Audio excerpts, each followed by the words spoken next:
about what do you do with this Jesus of Nazareth. We have four characters in this reading of the 18th chapter that are in a position and they don't know what to do. Now, some of them are a group of people, but the first one is Judas. Now, Judas, you know who Judas was. Most people think of Judas as the bad guy, the betrayer. But he was a disciple. He had been with Jesus those 3 years of ministry. He had been put in charge of caring for the organization, the little group.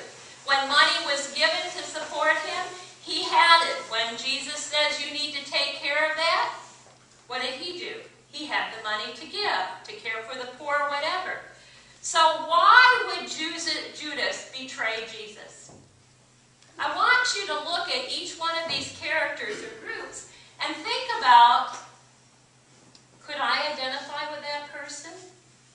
If I was in that time, would I be that person? So let's look at who Judas was. Judas was one of the very extremes. In his Jewish faith, he was of the Iscariot group. That was the group that wanted to make it right so much they wanted to have the Hebrew Jewish kingdom back that they were willing to go out and break all of the Hebrew laws. They were willing to act out of making right wrong by killing Roman soldiers. Now Judas comes to Jesus with that character, that group, that faith. Have you ever known Christians that are so on fire that they bulldoze people over and they don't really care what harm they have based upon where their focus is? And if you ask them, they are thinking they sincerely are serving God. Is that not true? You've read it in the media, haven't you? I don't even have to give you examples. It happens every day where in our sense of our vision of God's righteousness, we do what? We break the other laws. How could we, and I don't even know the gentleman, but how could we justify killing another person because we don't like what they will do?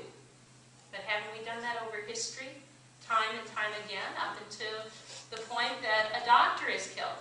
Now, we may appall what they do, but people who believe so strongly in what they're believing, they can justify in their mind that this is for the common good of God, right? If you take that concept of who Judas was and weave that into his character as he was following Jesus of Nazareth, what would have been his expectation? Who was Jesus? The Messiah promised, right? He knew the scriptures. So if he's the Messiah promised, what's Jesus supposed to do?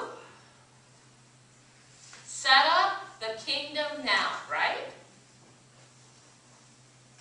And when it didn't happen, when he could see things were going amok, it may have been at that time when he finally broke, is when he saw that woman that we believe to be Mary pouring that expensive perfume and nard on Jesus' feet, and he says, but that could have been used for the poor.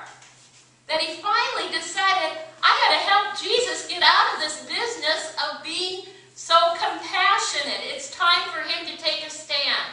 It's time for God's kingdom to come. Now, we don't know that, but that's possible with his character, right? So what does Jesus do?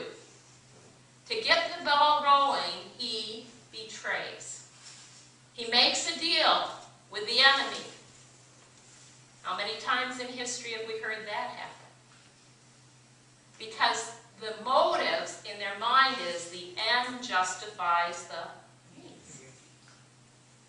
All right, now you think about that. Are you one of those people? That the end justifies the means? If we really keep focused on what needs to happen, it really doesn't matter how we get there. Because that's where Judas was. The second character that we see is Peter. Now Peter, we give him the title of the ADHD, high-strung, successful businessman, uses his head and his mouth and uses his hands and his mouth before he thinks, right? But we all think Peter's a pretty good guy, don't we?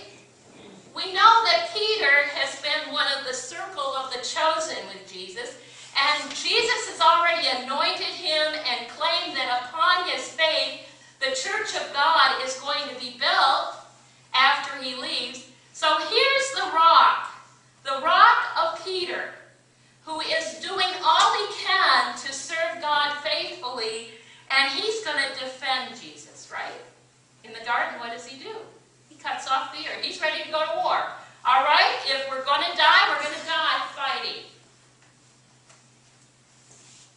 And yet, when Jesus is taken, when Jesus doesn't fight, when the leader takes a different course than what we expect, what happens?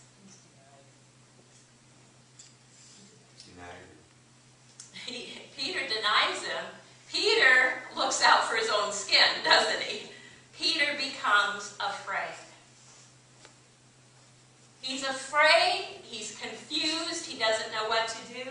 So his vision wasn't on the message. See, Judas was thinking about the message, wasn't he? We're going to go and we're going to make God's kingdom happen like the scriptures. Peter has lost the sight of the vision of the message, and his vision is on the man, and his leader is going. How many of us are that way? That when we believe in something and we think it's the right thing, we're looking towards the leader. And when the leader disappoints us, because the leader doesn't do what we expected him to do, or her to do, that we become scared and frightened, and we run, or hide, or whatever. The third group are the Pharisees and the Sadducees. And because their goal was to protect the church, when I say the church of Jesus' time, the Hebrew, the Pharisees were the purists and the righteous about following all the laws. It's that we have to make sure the church stands. And who's this Jesus? First off, he just turns water to wine, right? Well, that's okay. He heals a few people, and he brings back from death, the centurion's daughter, and some of the slave, and all of these different things. Well, that's okay. He feeds the 5,000, but when he starts telling us, the leaders in the church, how we're supposed to do business, and that we're not doing it God's way, now that's called meddling, isn't it? And our job, we've been appointed, we've been elected, we've been deemed to be responsible for caring for God's church. So Jesus becomes this festering what? Troublemaker, sore. Is that not true? And, just swatting him and telling him to go away or to not do that or threatening him. What happened? Didn't work, did it? People got bigger and bigger and bigger. So for the Pharisees and the Sadducees, this Jesus was a problem for the church. Do you see that? It wasn't that they had any personal thing here, other than that they were taking a fun, that they were taking their job seriously. They were going to protect. Remember what Ananias told Caiaphas? It's better that one person die than the church go down. He's saying that in the Sanhedrin. How about us? Do we get too invested in what we think we've been called to do? Our responsibilities for God. That when somebody kind of keeps trying to work at us and get us to do it differently, we get irritated, annoyed, then what do we finally do? After we complain a lot and we haven't bullied, and we bullied them and it doesn't work, we've intimidated them and it doesn't work, what do we want to do? Just get rid of them, right? There are churches that have walked people out of their church because they didn't look right, they didn't act right, they weren't the right